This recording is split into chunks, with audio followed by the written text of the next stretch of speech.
You're giving the control to the player, and the player is the protagonist. The player is driving the story forward, and part of your job is to give them a world that propels them, that drives them forward. And so how do you do that? Well, there's a lot of different ways, and there's a lot of different reasons why players feel the game is unfair and then get upset with the designers. And it's because it's an imperfect medium. It's because that there is this element of chance. What I found is that it's the designer's job to not only create the world and put them in it, but give them the verbs, the actions that they can impart on that world. Sometimes these actions and verbs are expected, something that you would, maybe they're genre specific. And I think that's one of the huge importances of genre. Back in the early days of game design, I don't think designers had to worry as much about genre because the games were so much more simple. There was only so many actions that you could take. But as games have sort of expanded and splintered out and have become more simulations as opposed to small little contests, if you will, the expected actions and verbs have become tied to what we know today as genre. Players get upset with the designer when they don't know what the verbs are. They jump in, and maybe because the game is advertised in a certain genre, they're expecting the game to have at least those kinds of verbs and actions. And if they're not there, then it's like, well, why, right? And so when you're attacking a new project, when you're looking at doing a new game, you have to look at, well, what are those expectations? Because as a player jumps from game to game to game, they jump into this genre, they're going to expect those kinds of actions in there. The actions need to be very carefully designed.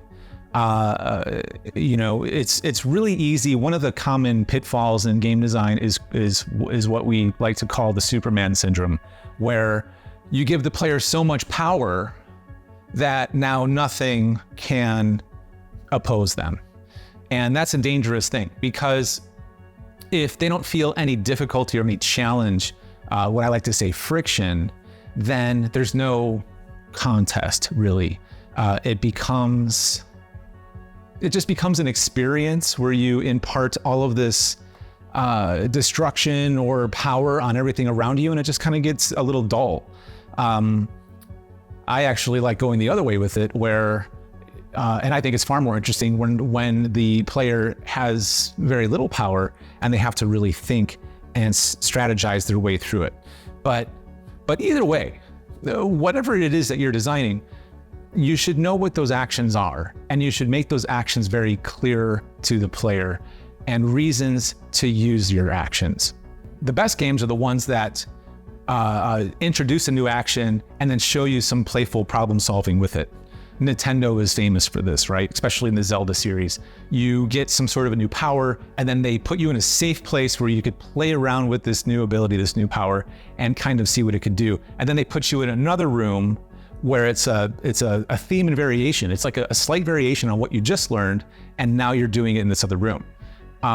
And then maybe after 2 or 3 of these, they start bringing in some conflict, some challenge, and then the light bulb starts going off. Like, oh, I could, since I know I can do this, then I can now strategize in different ways. And then after a little while, they send you out back into the world, and now you have this brand new action and verb that you can then take with you on your journey.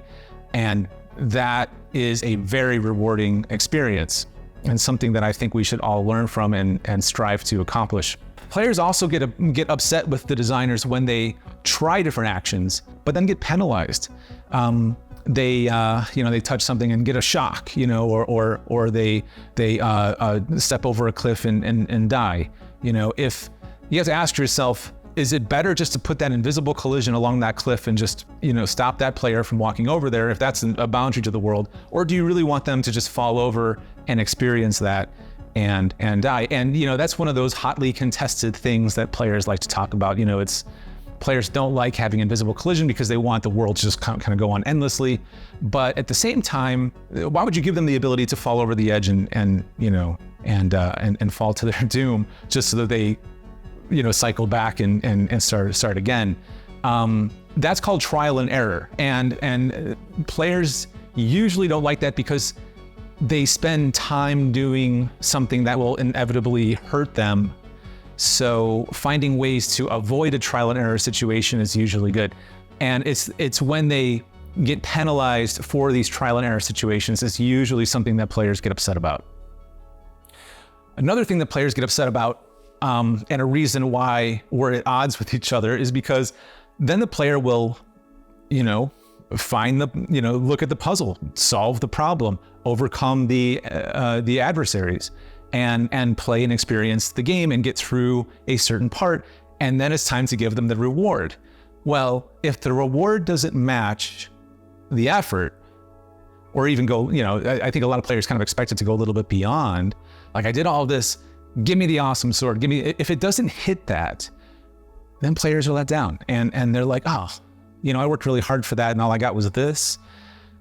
And then they get upset about that. So it's really important to think about your penalties and your rewards, and to think about what these actions are that the player is engaged with.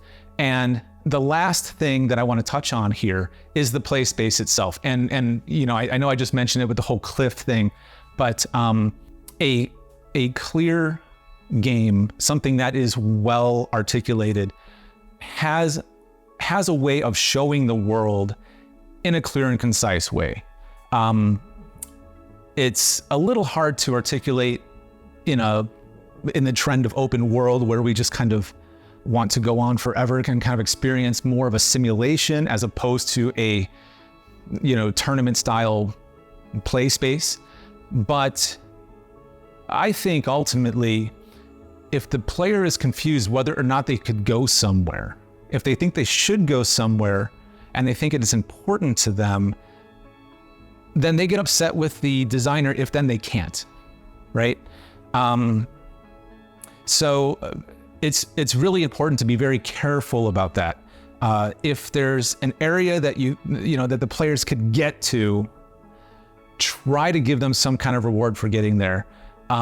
If it's obviously some place that they can't get to and it's just background art, really make sure that there is nothing in the game that could allow them to fly and get up there and so on and so forth.